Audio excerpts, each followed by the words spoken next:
जी हां, तो चेरनोबिल से आ सकती है परमाणु सुनामी। यूक्रेन के चेरनोबिल परमाणु प्लांट से नया खतरा पैदा हो गया है। परमाणु प्लांट से रेडिएशन होने का डर है। एक और रूसी हमला हुआ तो हालात बहुत बिगड़ जाएंगे। इस साल 14 फरवरी को एक ड्रोन अटैक हुआ था। ड्रोन अटैक से प्लांट के बाहरी कवच को नुकसान पहुंचा। बाहरी कवच के कमजोर होने से अब रेडिएशन का डर बढ़ गया है। चेरनोबिल परमाणु प्लांट को ठीक होने में 3 से 4 साल लगेंगे। अब आप देखिए कि किस तरह का खतरा पैदा हो गया है। रेडियो एक्टिव पदार्थ अब भी यहां पर मौजूद हैं।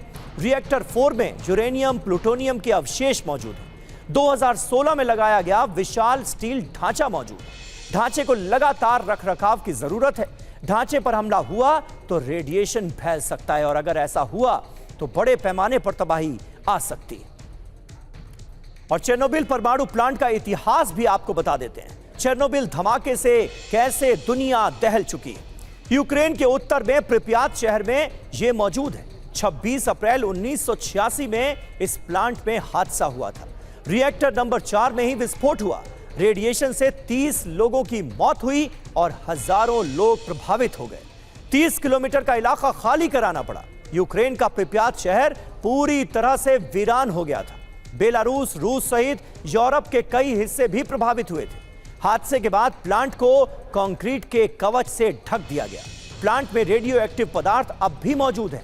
आज भी चेरनोबिल परमाणु प्लांट से खतरा बना हुआ है। इसकी वजह यही।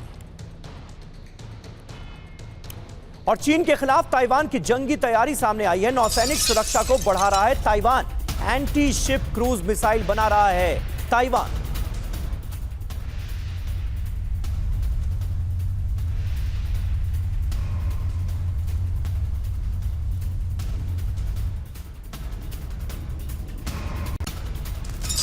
और ईरान से तनाव के बीच इजराइल की ताकत बढ़ी। इजराइल को मिला पहला आर्टिलरी सिस्टम सिग्मा 155 रोएम सेना में शामिल हुआ है। तो ईरान के खिलाफ इजराइल लगातार अपनी ताकत में कर रहा है इजाफा।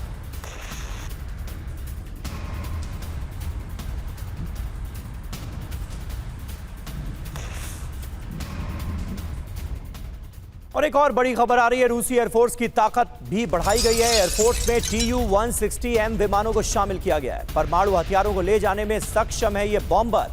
पारंपरिक हथियार भी ले जा सकता है Tu-160M।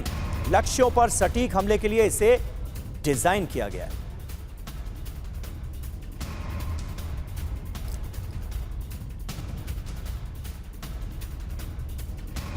ये तस्वीरें आपको दिखा रहे हैं किस तरह से अब एयरफोर्स में Tu-160M विमानों को शामिल किया है रूसी एयरफोर्स ने। परमाणु हथियारों को ये बॉम्बर ले जाने में सक्षम है और लक्ष्यों पर सटीक हमले के लिए इसे खास तौर पर डिजाइन किया गया है।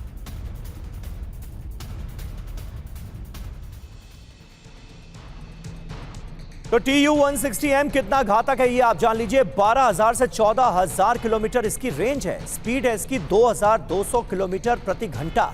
उड़ान की अगर बात की जाए तो लगातार 15 घंटे तक ही उड़ान भर सकता है। टेक ऑफ वजन है 2,275 टन। बड़ी बात यह है कि दुनिया का सबसे बड़ा सुपरसोनिक बम वर्षक है ये। सबसे भारी और तेज रणनीतिक बम वर्षक इसे माना जाता है। परमाणु और गैर परमाणु दोनों हथियार ले जा सकता है। रूस की न्यूक्लियर ट्रायड का यह अहम हिस्सा है। दुश्मन के एयर डिफेंस से तेजी से निकलने में यह सक्षम माना जाता है। और खबर तो यह भी है कि बहुत जल्द यूक्रेनी एयरफोर्स में शामिल होंगे ग्रिपेन फाइटर जेट।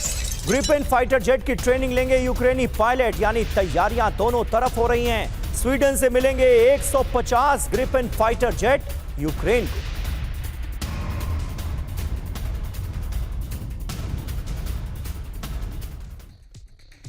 अब आपको यह बताते हैं कि यूक्रेन को ग्रिपेन फाइटर जेट की जरूरत क्यों पड़ी। रूस के Su-34 के जवाब में ग्रिपेन जेट की जरूरत महसूस की गई। मुश्किल ऑपरेशन में ग्रिपेन मददगार होते हैं। ग्रिपेन से रूसी खेमों पर टारगेटेड अटैक किए जा सकते हैं। दुश्मन पर निगरानी के लिए भी ग्रिपेन का इस्तेमाल होता है। ग्राउंड फोर्स को ग्रिपेन से मिल सकती है मदद। और ग्रिपेन फाइटर जेट की खासियत भी आपको बता देते हैं। 2,460 किलोमीटर प्रति घंटे की इसकी स्पीड है। कॉम्बैट रेंज की बात की जाए तो यह है 15,000 किलोमीटर। पेलोड की बात करें तो 7,200 किलो के हथियार ये ले जा सकता है। ऊंचाई में जाने की क्षमता 52,000 फीट है। खास बात यह है कि सिर्फ आधा किलोमीटर के रनवे से इसे टेक ऑफ कराया जा सकता है। बजट फाइटर जेट इसे कहा जाता है। ये इसकी एक और विशेषता है।